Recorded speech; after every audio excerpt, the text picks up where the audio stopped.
I'm a 10th grader at Crum High School, and I'm 16 years old, and I've been going to Cross Timbers for almost 12 years.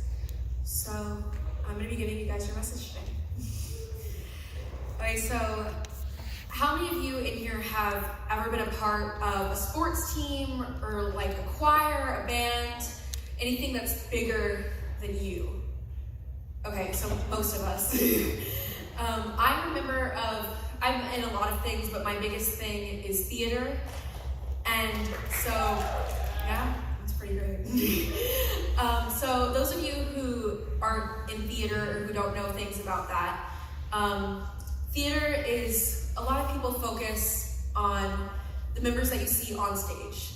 A lead, sometimes some background characters, but there's a lot more than that. Just like, I'm gonna round it up in a second, you'll get it in a minute. But so in a theater, you have a director, techies, and so that's anyone who does lights, sound, costumes, anything like that, as well as your actors. Then you have understudies, can't think of words, sorry. But you have a whole bunch of things that make up this one part. So you're involved in something that's so much bigger than you are. And that is something that we all crave as human beings. We crave community and safety, a safety to be accepted by others. So, being accepted by others, I'm going to talk a little bit about my best friends, Elena, Margot, and Aaliyah. A picture might pop up, I'm not sure. But, so being part of a community, whether it's a church or being involved in other activities or friend groups, we all have parts that we make up. So in this little group, I don't know, I might be a leftover, but Elena is my best friend in the entire world. That's her. So she's someone who's really talented, super artsy. Then there's Aaliyah, who is another member of our group, who's really shady. She's completely different than the rest of us. I'm a pretty positive person, same with my other friend Margot, but Aaliyah tells you how it is, and she's really honest with you, even if you don't like it. And then Margot is another one of my best friends who is extremely talented, and I can listen to her talk for hours. We can also talk about nothing for a really long time. But so we have our friendships, and I hope that everyone in here is lucky enough to have friends like that, like I do. But so we all, at some point in our life, have been a part of a group like that. But it's not always that way. There are plenty of times in my life where I felt alone and unsafe. Throughout last summer, I was in a really massive depression and felt really alone in the world. Like I was stranded and had no way out. But we aren't meant to live like that. It is not our identity. If we believe in Jesus and love him, then we have been adopted into the family of God, which means all of us here are family. In 1 Peter 2:9, it says, "But you are a chosen people, a royal priesthood, a holy nation, God's special possession, that you may declare the praises of him who called you out of the darkness into his wonderful light."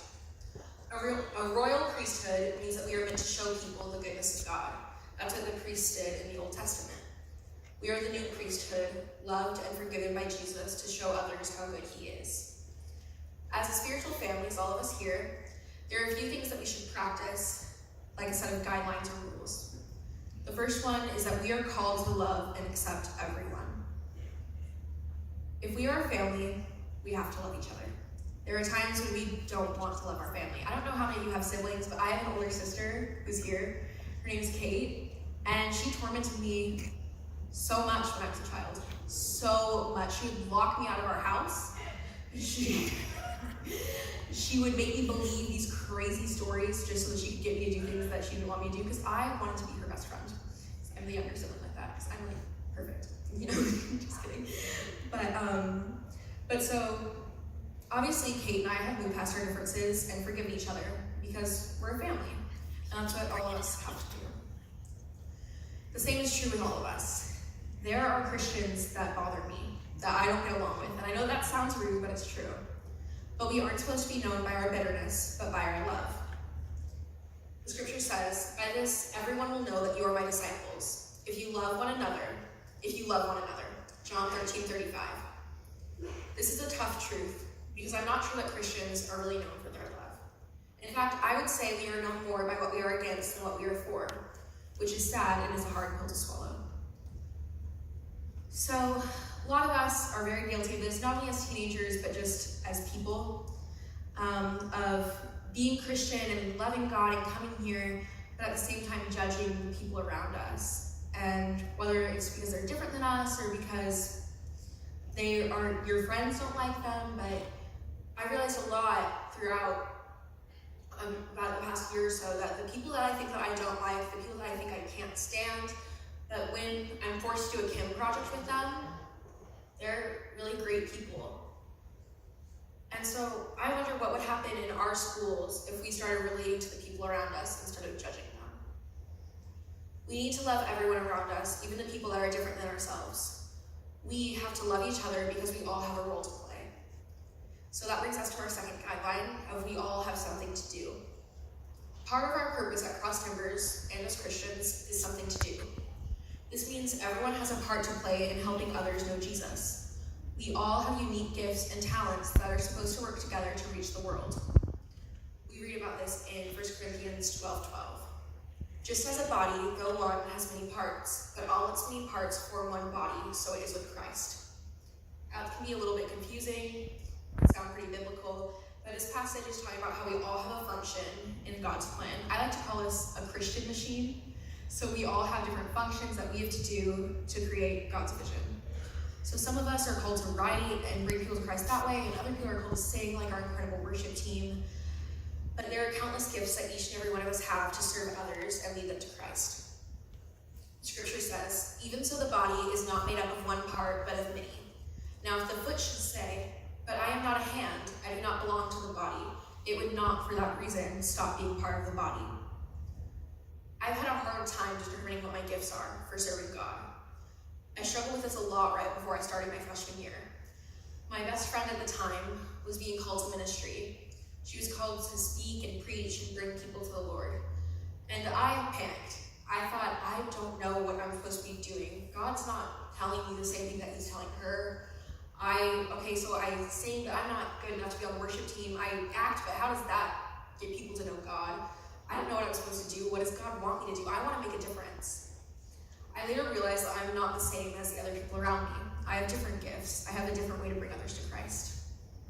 So it says, if the whole body were an eye, where would the sense of hearing be? But in fact, God has placed the parts in the body, every one of them, just as he wanted them to be. If they were all one part, where would the body be? As it is, there are many parts, but one body.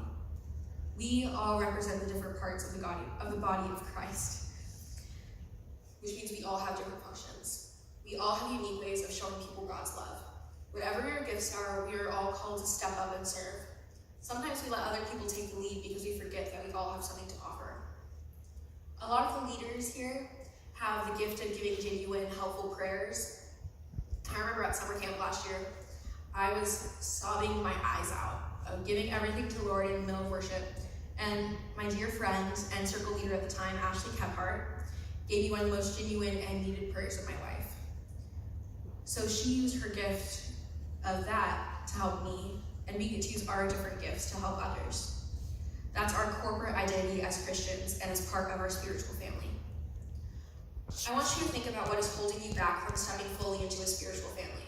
We think CTS is a great one to be a part of, but we all need relationships that matter, no matter where they come from. You are made for community and relationships. God knows that it's not good for man to be alone. Being part of a spiritual family can be hard. Sometimes life gets in the way. We all have obligations and really busy schedules, and it takes sacrifice to show up and be present, but it's always worth it. What gifts could you be using if you were plugged into a spiritual family? How could you feel love and discover the love you have if you were connected into a spiritual family? It's not just a nice thought, it's part of our identity to be in community together. And I want you to practice this as you go into your circles. I'm going to pray for you guys. Lord, I want these students and leaders around me to know how important they are in your plan. I want them to know that even though they aren't exactly like the people around them, that we all have gifts to serve you and to serve others in finding you, Lord. I don't want anyone in this room to feel as they are unimportant and to feel like they're not in your mindset, because you created each of us so specifically for your plan. I pray all of this in your holy, precious name.